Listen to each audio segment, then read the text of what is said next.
என் சகோதர சகோதரிகளுக்கு அஸ்ஸலாமு அலைக்கும். இந்த பகுதியை தொடங்குவதற்கு முதலில் அல்லாஹு ஆலம், அல்லாஹ்வே அறிந்தவன் என்று கூறியவனாக இந்த வீடியோவில் நாம் பேசிய மற்றும் ஆராய்ந்த எல்லா விடயங்களுக்கான ஆதாரமும் கீழே டிஸ்கிரிப்ஷனில் தரப்பட்டுள்ளது. இது தொடர்பான மேலதிக விவரங்களை ஆராய்ந்து படிக்க வேண்டும் என்ற எண்ணமுடைய சகோதரர்கள் அதை பார்க்கலாம். இந்த வீடியோவை பார்ப்பதற்கு முன் இதற்கு முன் பதிவேற்றம் செய்யப்பட்ட 2 பாகங்களையும் பார்த்து விடுங்கள். ஏனெனில் அவற்றில் சில அடிப்படைகளையும் வரையறைகளையும் பற்றி பேசியிருக்கிறோம். அந்த 2 வீடியோக்களையும் நீங்கள் பார்த்தால் இந்த வீடியோவை புரிந்து கொள்வதற்கு மிகவும் இலகுவாக இருக்கும். நாம் இந்த வீடியோவில் முழுக்க ஆராயப் போவது இந்த யாஜூஜ் மாஜூஜ் கூட்டத்தினருக்கும் இந்த ஆரிய எம்னாய கூட்டத்தினர்களுக்கும் என்ன சம்பந்தம், அவர்களுக்கு இடையிலான மொழியியல் தொடர்பு, படையெடுப்பு மற்றும் DNA மரபியல் பற்றியும் ஆராயப் போகின்றோம். ஹதீஸ்கள் தொடர்பாக நவீன அறிஞர்கள் மற்றும் ஏனைய அறிஞர்களுக்கு இடையிலான கருத்து வேறுபாடுகளை அடுத்தடுத்து வரும் வீடியோக்களில் இன்ஷா அல்லாஹ் நாம் ஆராய்வோம். நாம் இந்த வரலாற்றுக்கு முற்பட்ட காலத்தை ஆராய துவங்குவதற்கு முன்னர் ஒரு விடயத்தை நன்றாக புரிந்து கொள்ள வேண்டும். அது என்னவென்றால், இந்த வரலாற்றுக்கு முற்பட்ட காலம் என்பது எந்த எழுத்து மூல வரலாற்று சான்றுகளும் இல்லாத காலப்பகுதியாகும். உதாரணமாக, ஒரு மன்னர் ஒரு கோட்டையை கட்டினார் என்றால் கல்வெட்டில் அவர் பெயர் பொறித்திருக்கும். எனவே அவர் பெயருடன் கூடிய பலகையை அல்லது கல்வெட்டை வைத்து இது வரலாற்றுக்கு உட்பட்ட காலம், அதாவது எழுத்து மூல வரலாறு உள்ளது என அகழ்வாராய்ச்சியாளர்கள் புரிந்து கொள்வார்கள். எனவே நாம் இப்பொழுது ஆராய போகும் இந்த வரலாற்றுக்கு முற்பட்ட காலம் என்பது எந்த முழுமையான மொழியையோ அல்லது முழுமையான எழுத்து மூல வரலாற்றை கொண்டதல்ல.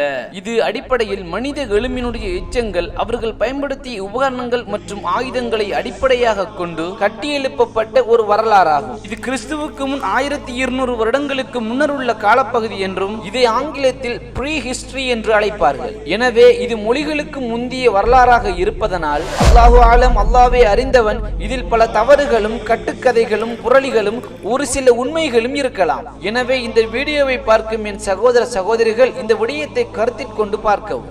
எனவே நாம் சென்ற வீடியோவில் மிகவும் முக்கியமான ஒரு தலைப்பை ஆராய்ந்து கொண்டிருந்தோம். அந்த தலைப்பு என்னவெனில், ஒருவேளை இந்த நவீன அறிஞர்கள் கூறுவது உண்மை என்றால் இந்த காக்கசஸ் மலைத்தொடரின் வடக்கு பகுதியில் ஒரு கொடூரமான கொலை செய்யக்கூடிய ஒரு கொலைகார கும்பல் வாழ்ந்திருக்க வேண்டுமா இல்லையா? எனவே அதை வரலாற்று அடிப்படையிலும் அகழ்வாராய்ச்சிகள் அடிப்படையிலும் ஆராய்ந்து கொண்டு வருகிறோம். அதில் நாம் பார்த்த ஒரு கூட்டம் தான் சிதியர்கள். இந்த சிதியர்கள் தான் மகா சைரஸின் காலப்பகுதியில் காக்கசஸ் மலைத்தொடருக்கு வடக்கு பகுதியிலே வாழ்ந்த மக்கள். இப்போ கிறிஸ்துவுக்கு முன்னர் 6ஆம் நூற்றாண்டில் வாழ்ந்த இந்த சைரஸ் மன்னர் ஒருவேளை அந்த தடுப்பு சுவரை கட்டியவராக இருந்தால் இந்த சிதியர்கள் காக்கசஸ் மலைத்தொடரை தாண்டி இருக்க மாட்டார்கள். அதாவது காக்கசஸ் மலைத்தொடரை தாண்டி அதன் தெற்கில் பரவி இருக்க மாட்டார்கள். இது சம்பந்தமாக நாம் 2 தியரிகளை ஆராய்ந்தோம். அதில் ஒரு குழுவினர் இந்த சிதியர்கள் காக்கசஸ் மலைத்தொடரை தாண்டவில்லை என்றும், மற்ற குழுவினர் இந்த சிதியர்கள் காக்கசஸ் மலைத்தொடரை தாண்டி மத்திய கிழக்கிலும் மற்றும் எகிப்திலும் நுழைந்திருக்கிறார்கள் என்று கூறுகிறார்கள். சிதியர்கள் நுழைந்திருக்கிறார்கள் மற்றும் நுழையவில்லை போன்ற குழப்பமான தகவல்களை இவர்கள் கூறுவதனால் எனக்கு வந்த யோசனையின் அடிப்படையில் துல்கர்னைன் எனப்படும் அரசன் மகா சைரஸாக மட்டுமாகத்தான் இருக்க வேண்டுமா, அல்லது சுமார் 1000-2000 வருடங்களுக்கு முன் வேறு யாராவது ஒரு மன்னர் அந்த பாரசீக பகுதியிலே வாழ்ந்தவர் அந்த சுவரை கட்டியிருக்க முடியுமா என்று ஆராய தொடங்கினேன். இதை நான் மட்டும் கூறவில்லை, இமாம் இப்னு கதீர் அவர்கள் கூறுகிறார்கள், துல்கர்னைன் எனப்படுபவர் ஈசா அலைஹிஸ்ஸலாத்து வஸலாம் அவர்களின் காலத்துக்கு முன் சுமார் 2000 வருடங்களுக்கு முன்னர் வாழ்ந்திருக்கலாம் என அவர்கள் கூறுகிறார்கள். எனவே நான் காலங்களை கடந்து அந்த காக்கசஸ் மலைத்தொடர் பகுதியில் வாழ்ந்த மக்களின் வரலாற்றை ஆராயும் போதுதான் ஒரு கொடூரமான கொலை செய்யக்கூடிய ஒரு நாடோடி கும்பலின் பெயர் தென்பட்டது. அவர்கள் யாரெனில் அவர்கள்தான் ஆரியர்கள். யார் இந்த ஆரியர்கள்? ஆரியர்கள் எனப்படும் மக்கள் கூட்டம் காக்கசஸ் மலைத்தொடரின் வடக்கு பகுதியில் சுமார் கிறிஸ்துவுக்கு முன் 1500 ஆண்டுகளிலிருந்து 500 ஆண்டுகள் வரை வாழ்ந்த மக்கள். இந்த ஆரியன் எனப்படும் சொல்லே சமஸ்கிருத வேதங்களில் இருந்து பெறப்பட்டதுதான். இந்த ஆரியன் என்னும் சொல் மரியாதைக்குரியவர், கண்ணியமானவர், உயர்ந்தவர் என்னும் பொருள்களை உடையது. ஆனால் அவர்களின் வரலாறு இதற்கு முற்றிலும் முரணானது. அவர்கள் குதிரை வீரர்கள், நாடோடிகள், மற்ற சமூகத்தினர் வாழும் அல்லது விவசாயம் செய்யும் கிராமங்கள் அழித்து சூறையாடி உண்பதே இவர்களின் வழக்கமாக இருந்தது. இவர்கள் பல கடவுள்களை கொண்ட சிலை வணங்கிகளாக வாழ்ந்திருக்கிறார்கள். இன்னும் இவர்களுக்கு காக்கசியன் இன மக்கள் என்ற ஒரு பெயரும் உள்ளது. இவர்களை பற்றி ஆராய்ந்து கொண்டிருக்கும் போதுதான் எல்லா விடயங்களையும் புரட்டி போடக்கூடிய அளவுக்கு ஒரு புகைப்படம் என் கண்ணில் தென்பட்டது. நீங்கள் பார்த்தாலே உங்களுக்கு புரியும். இந்த கோடட்பய சமூகத்தாரை குறிக்க ஒரு குவளை வடிவிலான அமைப்பை பயன்படுத்தி இருப்பதோடு இந்த காக்கசஸ் மலைத்தொடருக்கு அப்பால் வந்த சமூக மக்களை குறிக்க மண்டையோடுகளை பயன்படுத்தி இருக்கிறார்கள். இதற்கான காரணங்களை ஆராய்ந்து கொண்டிருந்த போதுதான் தி நியூ சயின்டிஸ்ட் என்னும் இணையதளம் இந்த மக்களை எப்படி குறிப்பிடுகிறார்கள் என்றால் the story of most murderous people of all time, இந்த உலகத்திலே வாழ்ந்த மிக கொடூரமான கொலைகார கும்பலின் கதை என அவர்கள் ஆரம்பிக்கிறார்கள். இந்த மக்கள் தான் ஆரியர்களின் முன்னோர்கள். சுமார் கிறிஸ்துவுக்கு முன் 4000 வருடங்களுக்கு முன்னர் காக்கசஸ் மலைத்தொடரின் வடக்கு பகுதியிலே வாழ்ந்த மக்கள். இந்த மக்கள் கொள்ளையர்களாகவும் நாடோடிகளாகவும் படையெடுத்து பிற மக்களை அழித்து அவர்களின் சொத்துக்களையும் உயிர்களையும் சூறையாடி அதன் மூலம் வாழ்ந்தவர்கள் என அகழ்வாராய்ச்சியாளர்கள் கூறுகிறார்கள். அவர்கள்தான் எம்நாய கலாச்சாரம் எனப்படும் எம்நாய கொள்ளை கூட்டம். இந்த எம்நாய என்னும் சொல் ரஷ்ய மொழியில் இருந்து பெறப்பட்டதாகும். இந்த எம்நாய கல்ச்சர் என்பதின் அர்த்தமே சவக்குழி கலாச்சாரம் என்பதாகும். எனவே ஏன் இந்த புகைப்படத்தில் அவர்களை குறித்து காட்ட மண்டையோடுகளை பயன்படுத்தி இருக்கிறார்கள் என்பதில் இப்பொழுது உங்களுக்கு சந்தேகம் இருக்காது. ஏனெனில் அந்த அளவுக்கு அவர்கள் கொடூரமான கொள்ளை கூட்டம். இவர்கள் கிறிஸ்துவுக்கு முன் சுமார் 4000 வருடங்களுக்கு முன் வாழ்ந்திருப்பதோடு இவர்களுக்கும் முன்னோர்கள் இருக்கிறார்கள். உதாரணமாக சமாரா கலாச்சாரம், ஸ்டோக் கலாச்சாரம், ரிப்பின் கலாச்சாரம் போன்றவை. இவைகள் சுமார் கிறிஸ்துவுக்கு முன் 5000-10,000 வருடங்களுக்கு முன்னர் நடைபெற்றிருப்பதால் இவர்களுக்கு மிகவும் குறைவான அளவிலேயே அகழ்வாராய்ச்சி ஆதாரங்கள் கிடைக்கப்பட்டிருக்கின்றது. எனவே நாம் இந்த யாஜூஜ் மாஜூஜ் தொடர்பான நவீன கொள்கையை எம்நாய மற்றும் ஆரியர்களின் அடிப்படையிலேயே ஆராய்வோம். வரலாற்றில் இந்த காக்கசஸ் மலைத்தொடரின் வடக்கு பகுதியில் கொடூரமான மக்கள் வாழ்ந்திருக்கிறார்கள் என்பதற்கு இன்னும் சில ஆதாரங்களும் உள்ளன. அதில் ஒன்றுதான் சைனாவில் இருந்து தோன்றிய சில்க் ரோட் எனப்படும் பட்டுப்பாதை. இந்த பட்டுப்பாதையானது கிறிஸ்துவுக்கு முன் 2ஆம் நூற்றாண்டில் உருவானதோடு பல நூற்றாண்டுகளுக்கு இது பயன்பாட்டிலும் இருந்தது. இந்த பட்டுப்பாதையானது முதலில் சைனாவின் குஷான் பேரரசில் இருந்து ரோமானிய பேரரசு வரை நீடித்திருந்தது. எனவே இந்த படத்தில் நீங்கள் பார்ப்பது போல பட்டுப்பாதையானது இந்தியாவின் வடக்கு பகுதியிலும் ஆப்கானிஸ்தான், பாரசீகம், ஈராக்கின் பக்தாத், சிரியாவின் டமஸ்கஸ் மற்றும் கான்ஸ்டான்டினோபிள் என்ற பெயரில் இருந்து ஸ்தான்புல் என்று பெயர் மாற்றம் செய்யப்பட்ட துருக்கியின் நகரத்தினூடாகவும் பயணம் செய்கிறது. இந்த படத்தை நீங்கள் நன்றாக கவனித்தால் உங்களுக்கும் ஒரு யோசனை தோன்றும். அது என்னவெனில், ஏன் இந்த பட்டுப்பாதையானது சைனாவின் குஷான் பேரரசில் இருந்து தொடங்கி ரோமானிய பேரரசுக்கு ஒரே நேர்கோட்டில் இலகுவாக குறுகிய தூரத்தில் ஏன் நேர்கோட்டில் பயணிக்கவில்லை? இதற்கு நாம் சில காரணங்களை குறிப்பிடலாம். முதலாவதாக, அப்படி நேர்கோட்டில் பயணித்தால் காக்கசஸ் மலைத்தொடரின் வடக்கு பகுதியில் வாழும் நாடோடி கொலைகார கும்பல் அவர்களை கொலை செய்து அவர்களின் பொருட்களை சூறையாடி விடுவார்கள். இரண்டாவதாக, அப்படி நேர்கோட்டில் பயணிப்பது எந்த இலாபமும் அற்றது. உங்கள் பிரயாணத்தை நஷ்டத்திற்குள்ளாக்கும். எப்படி என்றால், சைனாவில் இருந்து நேர்கோட்டில் யூரோப்பை நோக்கி பயணித்தால் நீங்கள் காணுவது பரந்த அளவிலான பல்லாயிரக்கணக்கான கிலோமீட்டர்களை உள்ளடக்கிய ஸ்டெப் எனும் புல்வெளியாகும். இந்த புல்வெளியானது மனித நாகரிகம் மிகவும் குறைவானது. எந்த பிரபலமான நகரங்களோ தங்குமிடங்களோ அல்லது உங்களுக்கு தேவையான பொருட்களை வாங்கிக் கொள்ள வணிக நிறுவனங்களோ அற்ற ஒரு புல்வெளி பாலைவனமாகும். இதில் வாழ்பவர்கள் சாதாரணமாக நாடோடி மக்கள், ஆடு மாடு போன்றவைகளை மேய்க்கும் சாதாரணமான மக்கள். எனவே இப்படிப்பட்ட ஒரு புல்வெளி பாலைவனத்தினுள் பயணிப்பதற்கு பதிலாக பக்தாத், டமஸ்கஸ், கான்ஸ்டான்டினோபிள் போன்ற நகரங்கள் வழியாக பயணித்தால் அவர்கள் மேலும் இலாபம் ஈட்டலாம் என்ற காரணமாகவும் அவர்கள் அதன் வழியாக பயணித்திருக்கலாம். அல்லது அல்லாஹு ஆலம், அல்லாவே அறிந்தவன், அவர்கள் இந்த 2 காரணங்களுக்காகவுமே அவர்கள் பயணித்திருக்கலாம். எனவே இந்த பட்டுப்பாதை தொடர்பான வரலாற்றிலும் அந்த காக்கசஸ் மலைத்தொடருக்கு வடக்கு பகுதியில் ஒரு கொலைகார கும்பல் வாழ்ந்திருக்கிறார்கள் என்பது சற்று உறுதியாகின்றது. அல்லாஹ்வின் நல்லடியார்களே, இப்போ இந்த வரைபடத்தை பாருங்கள். சுமார் கிறிஸ்துவுக்கு முன் 4000 வருடங்களுக்கு முன்னர் வாழ்ந்த எம்நாய கலாச்சார மக்கள் கூட அந்த காக்கசஸ் மலைத்தொடரை தாண்டவில்லை. இந்த வரலாற்று படத்தை பார்த்தால் நன்றாக தெரிகிறது. இந்த எம்நாயர்களின் கூட்டம் மேற்கில் ஐரோப்பா வரையிலும் படையெடுத்து சென்றிருக்கிறார்கள், கிழக்கில் சைனா வரையிலும் படையெடுத்து சென்றிருக்கிறார்கள்.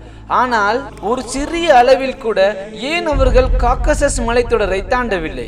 இதற்கான காரணம் தான் என்ன?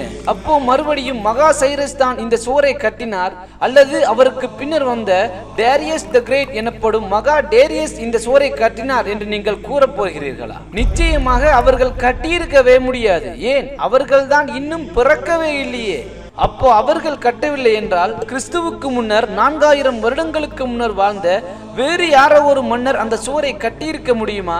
ஆனால் கிறிஸ்துவுக்கு முன் சுமார் 4000 வருடங்களுக்கு முன்னர் எந்த புகழ்பெற்ற ஒரு ஆட்சியாளனோ அல்லது அரசனோ கிடையவே கிடையாது.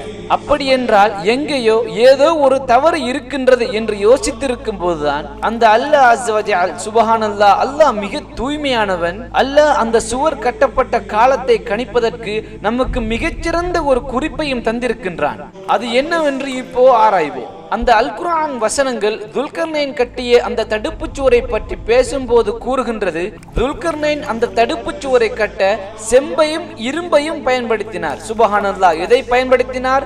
செம்பையும் இரும்பையும். எனவே அல்லாஹ்வின் நல்லடியார்களே, அகழ்வாராய்ச்சியாளர்களும் வரலாற்று ஆசிரியர்களும் வரலாற்றை ஒரு குறிப்பிட்ட தனிமம் பயன்படுத்தப்பட்ட காலம் என பலவாறாக பிரிப்பார்கள். எப்படி என்றால், உதாரணமாக பண்டைய கால மனிதர்கள் வெண்கலத்தை பயன்படுத்தி உபகரணங்களையும் ஆயுதங்களையும் கட்டுமானங்களையும் செய்தால், வரலாற்று ஆசிரியர்கள் அந்த காலகட்டத்தை பிரான்ஸ் ஏஜ், வெண்கல யுகம் என்று அழைப்பார்கள். எனவே வரலாற்றில் இதன் அடிப்படையில் வெண்கல யுகத்திற்கு முன்னர் வெண்கலமானது ஒருபோதும் பயன்படுத்தப்பட்டிருக்கவே முடியாது. வரலாற்று ஆசிரியர்கள் காலங்களை முதலில் கற்காலம் அல்லது கல்யுகம் என்றும், அதற்கு அடுத்து வரும் காலத்தை வெண்கல யுகம் என்றும், அதற்கு அடுத்துள்ள காலத்தை இரும்பு யுகம் என்றும் அழைக்கிறார்கள். இந்த கற்காலத்தில் மனிதர்கள் கல்லை மட்டும் வைத்தே ஆயுதங்கள் மற்றும் உபகரணங்களை தயாரித்ததாக கூறுகிறார்கள். இந்த கற்காலமானது பல லட்சம் வருடங்களுக்கு முன்னர் தோன்றியதாகவும் கிறிஸ்துவுக்கு முன் 9000 ஆண்டில் நிறைவு பெற்றதாகவும் வரலாற்று ஆசிரியர்கள் கூறுகிறார்கள். அடுத்து இந்த வெண்கலம் என்ற தனிமத்தை பயன்படுத்த துவங்கிய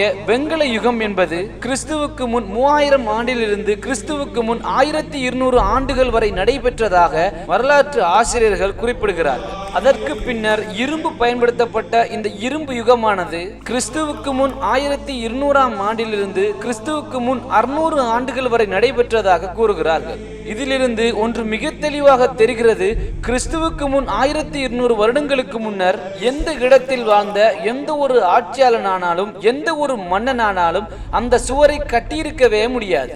ஏன் அல்லாஹ் அல் குர்ஆனிலே கூறிவிட்டான், துல்கர்னைன் இரும்பை பயன்படுத்தினார் என்று. எனவே அல்லாஹு அலம், அல்லாஹ்வை அறிந்தவன், இந்த வரலாற்று ஆசிரியர்களின் இந்த காலக்கணிப்பை அடிப்படையாக வைத்து பார்த்தால் கிறிஸ்துவுக்கு முன் 1200 வருடங்களுக்கு பின்னர் வந்த மன்னர்களாலேயே அந்த தடுப்பு சுவர் கட்டப்பட்டிருக்கும். ஏன் அந்த காலகட்டத்திற்கு பிறகுதான் எப்படி இரும்பை பயன்படுத்த வேண்டும் என்ற அறிவை மக்கள் பெற்றார்கள். இங்கு இன்னும் ஒரு விடயத்தையும் குறிப்பிட வேண்டும். அதாவது அல்லாஹ் அஸ்ஸ வ ஜல் அல் குர்ஆனிலே கூறுகின்றான், நாம் தாவூத் அலைஹிஸ்ஸலாத்து வஸ்ஸலாம் அவர்களுக்கு இரும்பை மிருதுவாக்கி கொடுத்தோம் என. அல்லாஹு அலம், அல்லாஹ்வே அறிந்தவன், தாவூத் அலைஹிஸ்ஸலாத்து வஸ்ஸலாம் அவர்கள் வாழ்ந்த காலப்பகுதி அறிஞர்கள் கருத்தின் அடிப்படையில் கிறிஸ்துவுக்கு முன் 1000 ஆண்டுகளாகும். எனவே தாவூத் அலைஹிஸ்ஸலாத்து வஸ்ஸலாம் அவர்கள் இரும்பு யுகம் ஆரம்பித்ததன் பின்னரே இரும்பை பயன்படுத்தி இருக்கிறார்கள். சுப்ஹானல்லாஹ், அல் குர்ஆன் ஆனது அறிவியலுக்கோ அல்லது வரலாற்றுக்கோ ஒருபோதும் முரண்படாது. எனவே கிறிஸ்துவுக்கு முன் 1200 வருடங்களின் பின்னர் அந்த மத்திய கிழக்கு பகுதியிலே உள்ள புகழ்பெற்ற மன்னர்கள் யாரென்றால் இந்த மகா சைரஸும் இந்த மகா டேரியஸுமே ஆவர். ஆனால் இங்கு வேடிக்கை என்னவெனில், ஒரு சில அறிஞர்களால் இவர்கள் கட்டியதாக கூறப்படும் அந்த தர்பந்தில் இருக்கும் சுவர்களில் செம்பையும் இரும்பையும் வைத்து சுவர் கட்டியதற்கான எந்தவித ஆதாரமும் கிடையாது. மலையளவு உள்ள ஒரு சுவரை கட்டி எழுப்ப வேண்டுமென்றால் எந்த அளவுக்கு செம்பும் இரும்பும் தேவைப்படும். எனவே அல்லாஹு ஆலம், அல்லாஹ்வே அறிந்தவன், இது போன்ற காரணங்களால் இந்த மகா சைரஸோ அல்லது மகா டேரியஸோ இந்த தடுப்பு சுவரை கட்டியிருப்பார்கள் என்று நாம் 100% உறுதியாக கூறிவிடவே முடியாது. அடுத்ததாக அல் குர்ஆனிலே அல்லாஹ் அஸ்ஸ வ ஜல் யாஜூஜ் மாஜூஜ் கூட்டத்தாரை பற்றி பேசும்போது கூறுகின்றான், யாஜூஜ் மாஜூஜ் கூட்டத்தாருக்கு வழி திறக்கப்படும் போது அவர்கள் ஒவ்வொரு மேட்டிலிருந்தும் இறங்கி விடுவார்கள். அவர்கள் ஒவ்வொரு மேட்டிலிருந்தும் இறங்கி இந்த உலகின் பல பகுதிகளிலும் பரவி விடுவார்கள் என அந்த வசனம் நமக்கு சுட்டி காட்டுகின்றது. முதலில் இந்த வசனத்தை நவீன அறிஞர்கள் எப்படி விவரிக்கின்றார்கள் என்பதை பார்ப்போம். அவர்கள் என்ன கூறுகிறார்கள் என்றால், யாஜூஜ் மாஜூஜ் கூட்டத்தாருக்கு வழி திறக்கப்படும் போது அவர்கள் ஒவ்வொரு மேட்டிலிருந்தும் இறங்கி விடுவார்கள். ஆனால் அல் குர்ஆன் துல்கர்னைன் கட்டிய தடுப்பு சுவரை பற்றி பேசும்போது கூறுகின்றது, அந்த தடுப்பு சுவரின் மீது யாஜூஜ் மாஜூஜ் கூட்டத்தினர் துளையிடவும் சக்தி பெற மாட்டார்கள், அதில் ஏறவும் சக்தி பெற மாட்டார்கள் என. எனவே இந்த இடத்தில் நவீன அறிஞர்களின் தெளிவான ஒரு கேள்வி என்னவென்றால், எப்படி உயரங்களில் ஏற சக்தி பெறாத அந்த யாஜூஜ் மோஜூஜ் கூட்டத்தினர் எப்படி இறங்க மட்டும் சக்தி பெறுவார்கள்? எனவே இந்த யாஜூஜ் மோஜூஜ் கூட்டத்தினர் எல்லா உயரங்களிலிருந்தும் இறங்கி இந்த உலகம் முழுவதும் பரவி விடுவார்கள் என்ற வசனத்தை அவர்கள் எப்படி விவரித்து கூறுகின்றார்கள் என்றால், இந்த உயரம் அல்லது மேடு என்பது இந்த உலகத்திலே அவர்கள் கைப்பற்றி இருக்கும் இடங்கள். உதாரணமாக இராணுவ வல்லமை, கல்வி திறமை, தொழில்நுட்பம், வியாபாரம், பல தலைமைத்துவம், பல ஆராய்ச்சி மட்டங்கள் என பல உலகின் உயரங்களை அவர்கள் கைப்பற்றி இருக்கிறார்கள் என இந்த நவீன அறிஞர்கள் குறிப்பிடுகிறார்கள். இந்த விடயத்தை வைத்து நாம் எதை ஆய்வு செய்ய போகிறோம் என்றால், அவர்கள் கூறுகிறார்கள் இந்த வெள்ளையின மக்கள் தான், இந்த ஐரோப்பியர்கள் தான் அந்த யாஜூஜ் மோஜூஜ் கூட்டத்தினர் என்று. ஆனால் நாம் அவர்கள் கூறிய வழியிலேயே சென்று ஆராய்ந்த போது அந்த யாஜூஜ் மோஜூஜ் கூட்டத்தினர் ஆரிய எம்னாய கூட்டம் என்று புரிந்து கொண்டோம். எனவே சுமார் 6000 வருடங்களுக்கு முன்னர் வாழ்ந்த இந்த எம்னாய ஆரிய கூட்டத்தினருக்கும் இந்த அமெரிக்கர்களுக்கும் என்ன சம்பந்தம்? இந்த ஆரிய எம்னாயர்கள் வாழ்ந்த இடத்தில் மரணித்து அவர்களின் எலும்புகள் சுக்குநூறாகி அழிந்து போய் அவர்கள் மரணித்த இடங்களில் புல் முளைத்து ஏன் அந்த புல்லும் அழிந்து போயிருக்கும் என்று கருதப்படும் அளவிற்கு சுமார் 6000 வருடங்களுக்கு பின்னர் இந்த எம்னாயர்கள் தான் இந்த அமெரிக்க மற்றும் யூரோப்பியர்கள் என்றால் யார்தான் நம்புவார்? எனவே நாம் இப்பொழுது இதைத்தான் ஆராய போகின்றோம். ஒரு துளியளவான ஒற்றுமையாவது இந்த ஆரிய எம்னாய கூட்டத்தினருக்கும் இந்த அமெரிக்க யூரோப்பியர்களுக்கும் சம்பந்தம் இருக்கின்றதா என. எனவே சுமார் அதிர வைக்கும் பல தகவல்களுடன் இங்கு நாம் 3 தலைப்புகளின் அடிப்படையில் ஆராய போகின்றோம். ஒன்று மொழியியல் ரீதியான தொடர்பு, இரண்டாவது படையெடுப்பு ரீதியான தொடர்பு, மூன்றாவது DNA அடிப்படையிலான மரபணு ரீதியான தொடர்பு. எனவே முதலில் இந்த ஆரிய எம்னாய கூட்டத்தினருக்கும் இந்த உலகில் வாழும் பிற மக்களுக்கும் மொழியியல் ரீதியாக என்ன தொடர்பு உள்ளது என ஆராயப் போகின்றோம். மொழி. ஒரு மொழிதான் ஒரு இனத்தின் மிகப்பெரிய அடையாளம். ஒரு மொழி அழிந்து போய்விட்டால் அந்த மொழியை பயன்படுத்தும் மக்களின் வரலாறை அழிந்து போய்விடும். ஏன் இன்னும் சொல்ல போனால் அந்த மொழியை பேசிய இன மக்களே மறைந்து போய்விடுவார்கள். ஒரு மொழி அழிந்து போனால் அதனுடன் அழிந்து போவது அதை பேசிய மக்கள் மட்டுமல்ல, அவர்களின் கலாச்சாரம், வாழ்வாதாரம், நடைமுறைகள் போன்ற அனைத்துமே அவர்களுடன் சேர்ந்து புதைந்து விடும். எனவே ஒரு மொழியை வைத்து அதனை பேசிய மக்களை மிக துல்லியமாக அறிந்து கொள்வதோடு அந்த மொழியை வைத்து பல்வேறு விதமான விடயங்களையும் நாம் ஆராய்ந்து புரிந்து கொள்ளலாம். எப்படி என்றால், இந்த எம்னாய மக்கள் பேசிய மொழியை வரலாற்று ஆசிரியர்கள் புரோட்டோ இண்டோ யூரோப்பியன் மொழி என அழைப்பார்கள். பல ஆயிரம் ஆண்டுகளுக்கு முன்னரே அழிந்து போன இந்த மொழியை ஓரளவிற்கு வரலாற்று ஆசிரியர்களும் மொழியியலாளர்களும் பல நியமங்களின் அடிப்படையில் மீள்கட்டமைப்பு செய்தார்கள். இந்த மொழியானது ஓரளவுக்கு கேட்பதற்கு இப்படித்தான் இருக்கும்.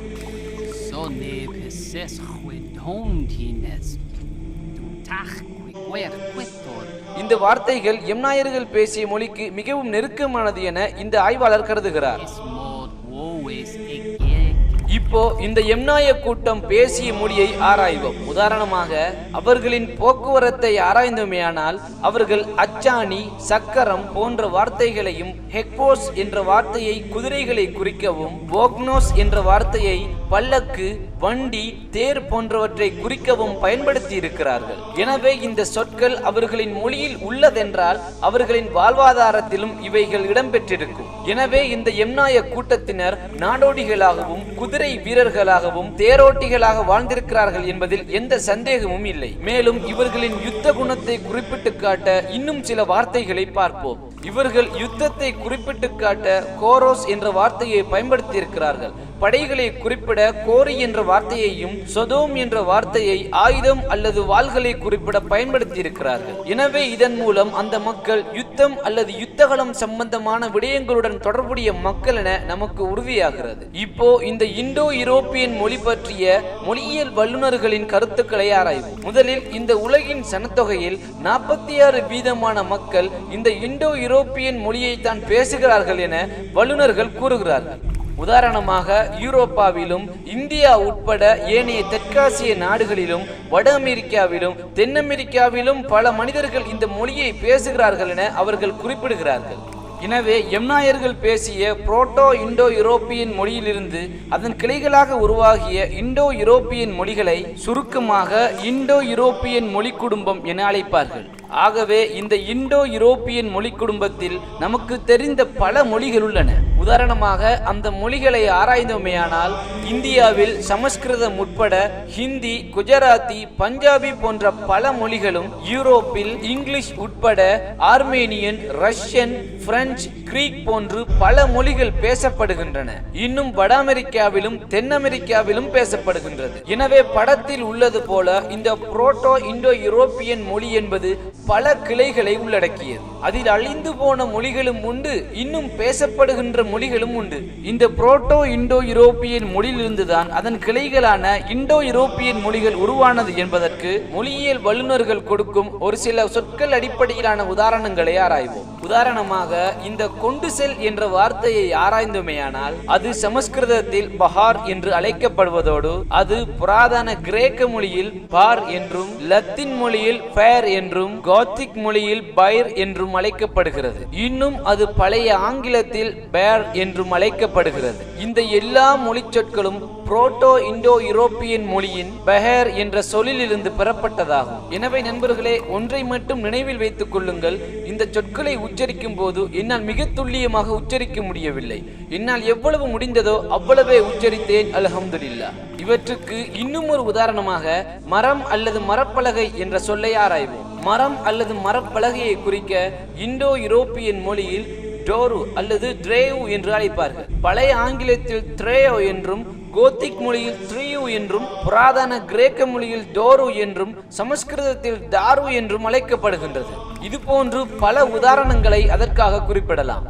இப்பொழுது நடைமுறையில் இருக்கும் இந்த இண்டோ யூரோப்பியன் மொழிகளுக்கும் அதன் மூதாதைய மொழியான புரோட்டோ இண்டோ யூரோப்பியன் மொழிக்கும் இடையே அதிகளவான வெளிப்படையாக தெரியக்கூடிய உதாரணங்களையும் தொடர்புகளையும் நாம் காணாவிட்டாலும் நாம் வரலாற்று ரீதியாக ஆராய்ந்து அதன் கிளை மொழிகள் எப்படி உருவாகியது என்றும் அவை எப்படி விருத்தியடைந்தது என்பன பற்றியும் ஆராய்ந்தால் நாம் மிகவும் அதிகமான தொடர்புகளை பெறலாம் என அறிஞர்கள் கூறுகிறார்கள். எனவே இதன் அடிப்படையில் ஒரு சொல்லின் உச்சரிப்பையும் அதன் எழுத்துக்களையும் வைத்து அந்த சொல்லின் பூர்வீக மொழியை, வரலாற்றை பின்தொடர்ந்து செல்வதன் மூலம் ஆய்வாளர்கள் எப்படி அறிகின்றார்கள் என்பதை இங்கு நாம் பார்ப்போம்.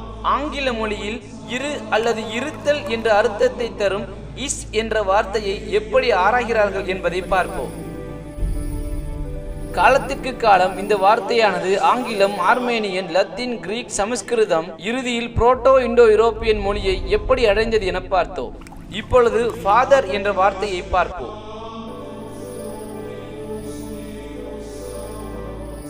இந்த சொல்லும் கூட வரலாற்றை பின்தொடர்ந்து புரோட்டோ இண்டோ யூரோப்பியன் மொழியை சென்றடைகின்றது. இப்படி பல உதாரணங்களை இதற்காக கூறலாம். இப்பொழுது உங்களுக்கு புரிந்திருக்கும் இந்த ஆரிய எம்நாய கூட்டம் பயன்படுத்திய இந்த புரோட்டோ இண்டோ யூரோப்பியன் மொழியானது இந்த உலகின் பல கண்டங்களுக்கும் பரவி பல மனித சமூகங்களால் பேசப்பட்டு வருகின்றது என்பது இப்பொழுது உங்களுக்கு நன்றாக புரிந்திருக்கும்.